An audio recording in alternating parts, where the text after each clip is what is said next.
The U.S. and Iran are set to have more nuclear talks on Sunday. President Trump confirms the U.S. is removing some diplomats and their families from parts of the Middle East because of escalating tensions between Israel and Iran. How imminent is the Israeli strike on Iran? Well, I don't want to say imminent, but it looks like it's something that could very well happen. Just as the United States was set to hold yet another round of diplomatic talks with Iran in the hope of signing a new nuclear deal, considering Trump ripped up the one from 2018, Israel is now threatening to strike Iran and drag the United States in yet another regime change war in the Middle East. Here's more. Reports say Israel is prepared to launch an attack on Iran with or without U.S. support. So we're trying to make a deal so that there's no destruction and death. And we've told them that, and I've told them that, and I hope that's the way it works out, but it might not work out that way. Trump previously warned Israeli President Benjamin Netanyahu against any military action while negotiations with Iran are still ongoing. Now, obviously, the president of the United States would warn Israel against conducting strikes against Iran as the US is engaged in diplomatic talks with Iran. But see, that's the problem. Israel doesn't want the United States to engage in diplomatic talks.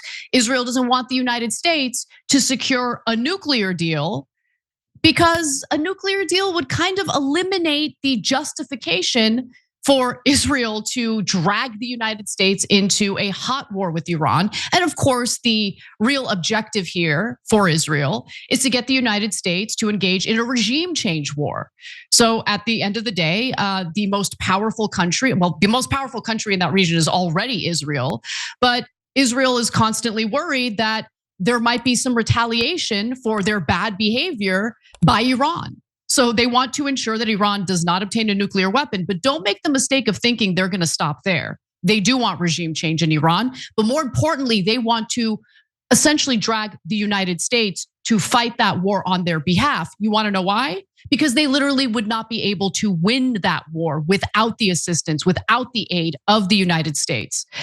Now, before I move on any further, just minutes before we went live today, President Donald Trump posted something on social media in regard to this issue, arguing that he will remain committed to a diplomatic resolution to the Iran nuclear issue. My entire administration has been directed to negotiate with Iran. They could be a great country, but they first must completely give up hopes of obtaining a nuclear weapon. Thank you for your attention to this matter. He didn't write that, but nonetheless, if he actually agrees with that sentiment, then I'm all for it. And Iran is in the negotiations. The diplomatic talks are not about whether Iran gets to develop a nuclear weapon or not. Iran has already agreed that they are willing to not develop a nuclear weapon, to avoid developing a nuclear weapon. The real sticking point here is whether Iran will be allowed to enrich civilian levels of uranium, meaning uranium that will be used to provide energy, power to their people, because they export their oil. That is what props up their economy. And so in order to provide energy to their people, they like to use nuclear power, which, by the way, something we should consider leaning into a little more here in the United States if we really give a damn about the climate emergency, but that's a different story. So, look, the Trump administration ordered military and diplomatic personnel to basically leave the region, leave Middle East countries that we have bases in order to prevent a retaliatory strike against them by Iran following Israel's offensive actions. So Israel claims that it would be justified in striking Iran due to Iran's enrichment of uranium, which theoretically can be used to build a nuclear weapon. And get a load of this, on Thursday, the International Atomic Energy Agency declared that Iran was not complying with its nuclear non-proliferation obligations, the first such censure in 2 decades. Iran condemned the vote, saying it completely called into question the credibility and prestige of the nuclear watchdog. Now, you should know that Mossad, the Israeli intelligence agency, what they were up to, where they were traversing recently and who they were having conversations with. In fact, why don't we hear from reporter Murtaza Hussein? He works for Dropsite News, and he explains exactly what I'm talking about. The Omani foreign minister confirmed that talks will happen between Steve Witkoff and between Iran's foreign minister. However, Maz, at the same time, we do know that Israel's head of Mossad and their minister, Ron Dermer, will be meeting with Steve Witkoff apparently ahead of said meeting. Again, potentially for some coordination of what exactly we don't know. Iran just got rebuked this morning by the IAEA over nuclear materials. So things do seem to be trending, in a very bad direction unless things go well during these talks. Yeah, this is a problem too that Mossad officials and Ron Dermer have been hovering around the talks from the beginning. They've been in Rome, they've been wherever the talks are happening. They're either briefing Witkoff beforehand or just being in the area to let them know that their position is very, very important in these talks. So, to be honest, I'm not particularly optimistic, unfortunately, about the Sunday talks or the talks this weekend. It also doesn't help that legacy media also seems complicit at best or pounding the war drums at worst, just as they did in the lead up to our invasion of Iraq. So I'm gonna give you a quick excerpt from the New York Times. There's a bit of information here that's actually accurate and really, really important, especially as it pertains to what the IAEA is claiming. But just notice the vague citation here. It's very reminiscent of what I would read in the lead up to our invasion of Iraq. Iran's nuclear program has advanced considerably over the past decade, analysts say. It is now on the brink of being able to manufacture enough nuclear material to fuel 10 nuclear weapons, although producing a usable bomb would likely take many more months. Who exactly are these analysts? Who are these analysts? Are these analysts, I don't know, tied to defense contractors, weapons manufacturers, the Israel lobby? I don't know. Who are these analysts? But more importantly, let's not forget the most important part of that entire statement or excerpt from the New York Times that I just read, because producing a usable bomb would likely take many more months. And honestly, I'm suspicious of even that claim. I don't think that Iran is about to develop a nuclear weapon and wipe out the United States. I think that Israel sees Iran as a threat. Israel wants Iran's regime changed. They know that they can't fight that war and win on their own, and they're gonna drag us into it.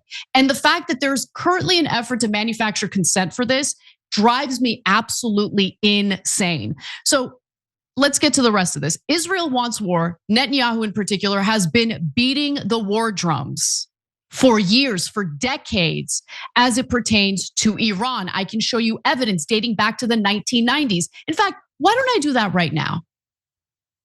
The most dangerous of these regimes is Iran, that has wed a cruel despotism to a fanatic militancy. If this regime or its despotic neighbor Iraq were to acquire nuclear weapons, this could presage catastrophic consequences, not only for my country and not only for the Middle East, but for all of mankind. The two nations that are vying, competing with each other, who will be the first to achieve nuclear weapons, is Iraq and Iran. And Iran, by the way, is also outpacing Iraq in the development of ballistic missile systems that they hope will reach the eastern seaboard of the United States. They have to enrich enough high enriched uranium for the first bomb. Where's Iran? Iran's completed the first stage. Took them many years, but they completed it, and they're 70% of the way there. Now they're well into the second stage. And by next spring, at most, by next summer, at current enrichment rates, they will have finished the medium enrichment and move on to the final stage. From there, it's only a few months, possibly a few weeks. That last clip in the compilation you just watched was from 2012. Back in 2012, Benjamin Netanyahu was claiming that Iran was months away, maybe weeks away of having a nuclear weapon. Now, currently, Israel has nuclear weapons, which they refuse to acknowledge, but the entire international community knows they have nuclear weapons. They began their nuclear program in the 1960s. And there's only one country in the Middle East right now that's carrying out a genocide, and that country is the country of Israel. So if we're concerned about a questionable government in the Middle East obtaining nuclear weapons or having nuclear weapons, maybe we should have a discussion about the genocidal regime that's carrying out genocide in Gaza right now. You know, the regime that just called for the complete annexation of the West Bank and the construction of 22 additional illegal settlements. Maybe we should have a conversation about the country that has a military force, the IDF, that literally shot at European and international diplomats as they were visiting Jenin last month. Can we have a conversation about that? And if Netanyahu was so concerned with Iran's, enrichment of uranium, why did he lobby so hard to get Donald Trump to pull out of the Iran nuclear deal that was signed, by Iran, our allies, and of course the United States back in 2015. But of course, Trump pulled out of it in 2018 on behalf of Israel. Why? I mean, let's take a look at this graph because it shows you Iran's uranium enrichment program. And if you notice, as soon as the nuclear deal is signed, that activity comes to a stop. They enriched just enough uranium specifically to provide energy to their own people. But it wasn't until 2018 when Trump ripped that deal up that Iran began enriching uranium again at higher levels. Because that wasn't the bug, that was the feature of pulling out of the Iran nuclear deal for Netanyahu. Because he's been itching for this war. He's been itching for those US tax dollars, those American bombs, boots on the ground in Iran. American boots on the ground in Iran. Why do you think Trump had to evacuate American, military personnel from our bases in the Middle East? Why do you think? It's because Israel's actions, if they do carry out strikes in Iran, put Americans at danger. Americans. And at the same time, you'll hear, the war hawk Israelis within the Israeli government argue, no, we're worried about the national security of Americans. No, you're not. They're not worried about the national security of Americans at all. After Netanyahu succeeded in convincing Trump to do this, you see the the uranium enrichment.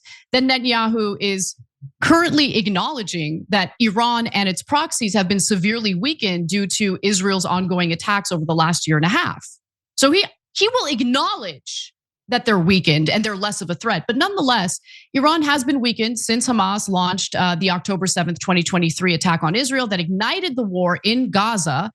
Hamas and Hezbollah, which are backed by Iran, have been decimated in their wars with Israel. And you would think that would convince Netanyahu to calm down a little bit, but no, war is the only answer for Bibi.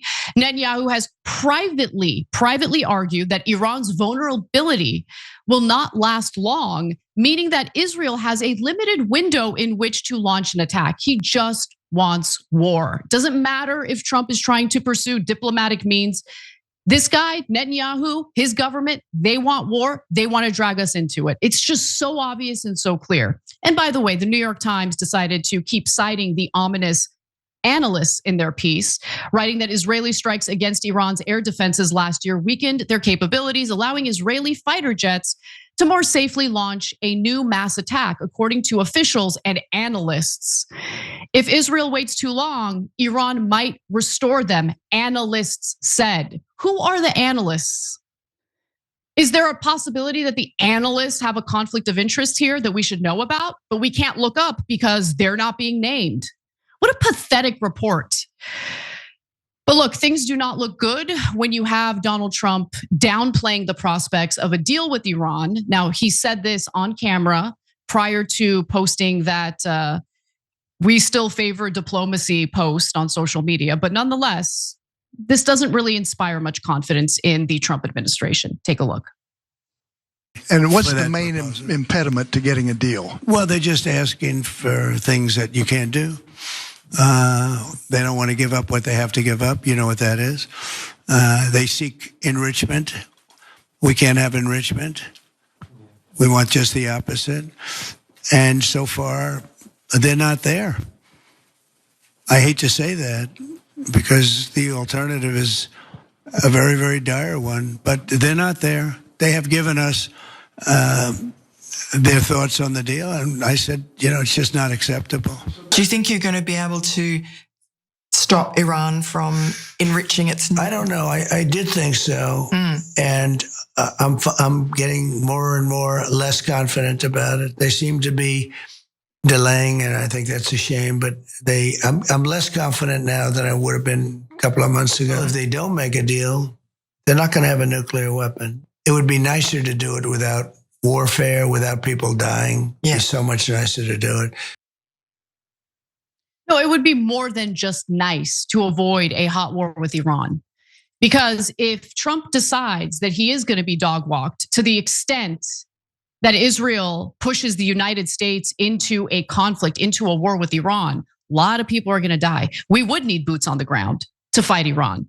I mean, just think of it. The United States, with all of its funding, all of its weaponry, couldn't even beat the Houthis in Yemen, who are Iran-backed. So obviously, if war breaks out with Iran, we would need to have boots on the ground. And Iran is nothing like Iraq. We're talking about far bigger landmass, far bigger landmass. We're talking about 90 million people in Iran. We're talking about superior weaponry compared to what Iraq had. It would be a complete and utter disaster, complete and utter carnage of innocent civilians, American soldiers. And for what?